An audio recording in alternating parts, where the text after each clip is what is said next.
we've made it clear there isn't anybody going to come from anywhere to bully us into something to do with our lives, and we accept it. Just finally, is there And maybe make an invasion and overrun the country, you can do that, but... Hello and welcome to the Africa News Network. Another story that many Americans know is Paul, we've talked about it before, Paul Rusesabagina, who's very popular in the United States, in prison now in Rwanda, and I think you've been in, potential discussions about him with others like Secretary of State Anthony Blinken, and we classify Paul as a wrongly detained person. There are concerns here. And then there's the third with the conversation with Secretary Blinken that you had last week about the DRC and about Rwanda's activities and concerns that you might be destabilizing the DRC. So those three stories, if you were to do it, my question to you is, why not solve the DRC and the Paul story and have more of the modernization, tech, we're growing our economy? You get defined in different ways in the international community. Why not solve the two and elevate the third? Let me quickly speak to the two programs. The story of Rusesabagina, and in fact it explains now at the beginning what happens with the countries and the relationships and so on. A big country like the United States dealing with Rwanda, a small country somewhere in the middle of Africa.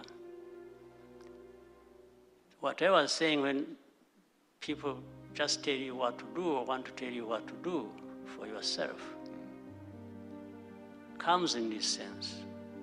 That story of Paul Rusesabagina, the case is very clear. It has gone through the courts of law with the due process. The evidence, the facts about the case were presented in the open. The history of that is also clear. It has been told. Now, there's something wrong here that... And it involved the European courts. Did it involve the European courts? What? With Paul, did it involve the European courts as well? Okay. That would be another big problem if it involved the other courts outside of Rwanda. I'm talking about Rwanda in our legitimate right to do what we have to do for ourselves. But he's charged with other 20 people. In other words, there are 21. In fact, all of them found guilty on the basis of that evidence and facts presented before the court.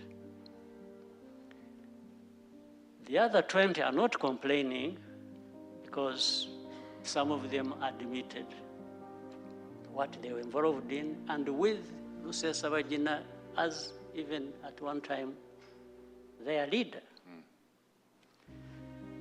Now, with this situation, somebody comes and says, this person is famous, he's a celebrity, you have to and he's a resident of the United States, so by that you've got to release this person.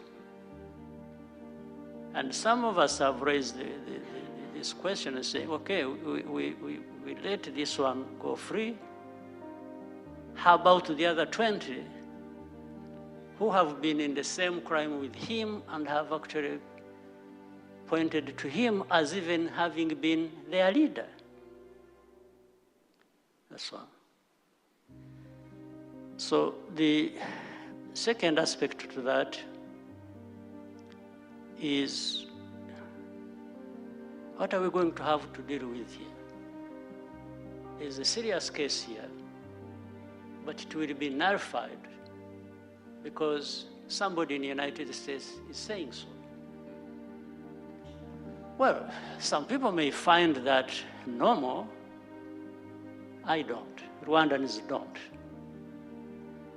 So we might find... So is Blinken's advocacy and determination of him being wrongly detained helping his case or hurting his case?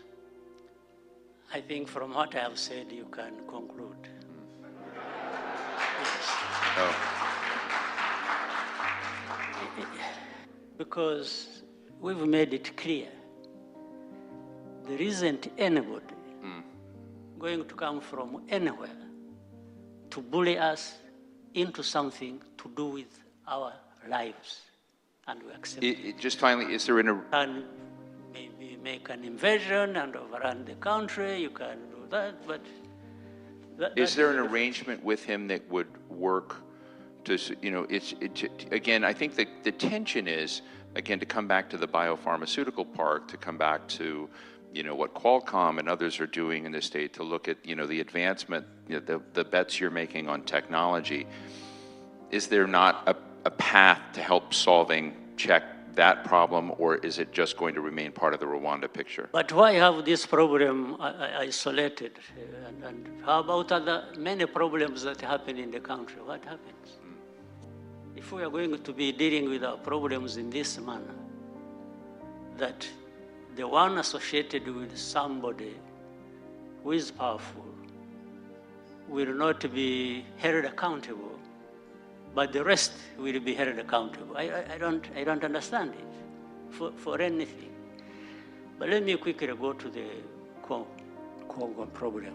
For Rusesabagina's case, I think it's clearly where it is. People can keep talking about it. I'm not interested in going into a lot of other details here and there, but those also are happening. But what I wanted to tell you was the general frame of mind around this case and how it operates. It doesn't matter, because we can't just make one person so important that they want to be held accountable. And by the way, this is even when the person we are talking about himself provided evidence against himself by saying what he said, and that is on camera, that can't be disputed. And the responsibility of deaths of people, of Rwandans, if anyone thinks it can just be wished away because of some things, well, we'll see how to deal with that.